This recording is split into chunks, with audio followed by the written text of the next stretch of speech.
ఏం లేకపోయినా రైతు బంద్ ఆగిందా ఆగలేదా? పెన్షన్లు ఆగినాయా? రైతు బంద్ ఆగిందా? కళ్యాణ లక్ష్మి ఆగిందా?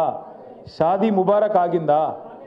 అంటే మీరు అర్థం చేసుకోవాల్సింది ఏంటంటే రూపాయి ఆదాయం లేకపోయినా కరోనా వచ్చి 2 ఏళ్ళు ఆగమాగం చేసినా కేసీఆర్ మాత్రం గరీబులను మంచిగా చూసుకున్నాడు.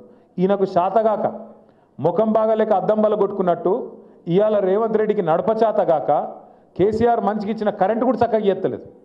ఇదివరకు కేసీఆర్ ఉన్నప్పుడు కరెంటు కట్లు ఉంటుండేనా? ఇప్పుడు ఈయన వచ్చినాక వస్తున్నాయి మంచి కరెంటు కట్లు కడుపు నిండా. గివ్వే యాద్ చేయాలి. ఎంత ఘోరం అంటే నేను ఢిల్లీ పోతే నాకు అపాయింట్మెంట్ ఇస్తలేరు, ఎందుకంటే చెప్పులు ఎత్తుకపోతానేమో అని భయపడి అపాయింట్మెంట్ ఇస్తలేరు అంటుండు. ఇక గిసొంటోడు మన ముఖ్యమంత్రి, మన కర్మగాలి. ఈయన కట మళ్ళీ ఈ అందానికి మనం ఓట్లేయన్నట. మళ్ళీ కాంగ్రెస్ వాళ్ళ అందానికి ఇలా 20 నెలల పరిపాలనకు మనందరం పోయి గుద్దాలట జూబ్లీ హిల్స్లో. నేను అందుకే అంటున్నా, దయచేసి ఆలోచన చేయండి. రైతులకు అది చేస్తాం, పొలగాన్లకు ఇది చేస్తాం అని వాళ్ళే మాటలు ఇచ్చిండ్రు. ఇచ్చినాక ఇవాళ అడుగుతున్నాం ఏమైందా మరి ఏం సంగతి అంటే ఏమంటుండే తెలుసా ముఖ్యమంత్రి? నాగర పైసలు కోసుక తింటారా? ఏం చెప్తారు మీరు?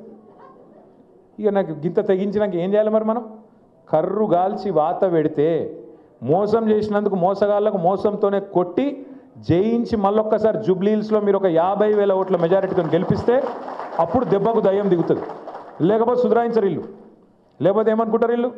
మేము ఎట్లా నడిపినా ప్రజలు మాకే గుద్దుతుర్రు కాబట్టి ఖచ్చితంగా మాకే మంచిగానే నడుపుతున్నాం ఈ లెక్కన. ఇక అప్పుడు రాదు, ఏది రాదు.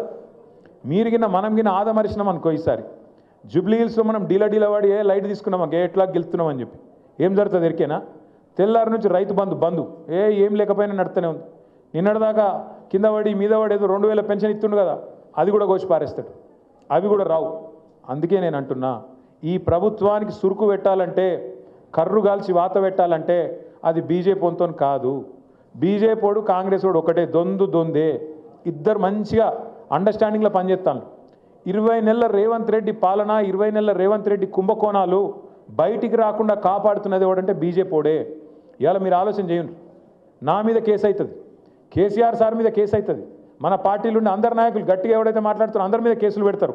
అది ఒక్క కాంగ్రెస్ మీద కేసు ఎందుకు పెట్టరు? ఆలోచన చేయాలి కదా మరి మనం కూడా. బీజేపీ వాళ్ళు నిజంగా అంత పార్టీ వాళ్ళు అయితే, వాళ్ళు నిజంగానే నియ్యతుంటే వాళ్ళకు ఎందుకు కేసులు పెడతలేరు మరి? ఇవాళ ఏం అక్కరున్నది నీకు రేవంత్ రెడ్డిని కాపాడేది?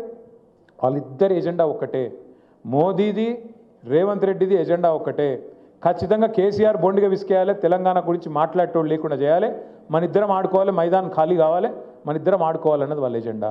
నేను మీకు దండం పెట్టి చెప్పేది, ముఖ్యంగా మా నాయకులు, మా సోదరులు, మీ అందరికీ కూడా కోరేది, దివంగత శాసనసభ్యుడు ఎమ్మెల్యే మాగంటి గోపీనాథ్ గారు, ఎన్టీ రామారావు గారు ఉన్నంతకాలం ఎన్టీ రామారావు గారికి విధేయుడిగా పనిచేసిండు.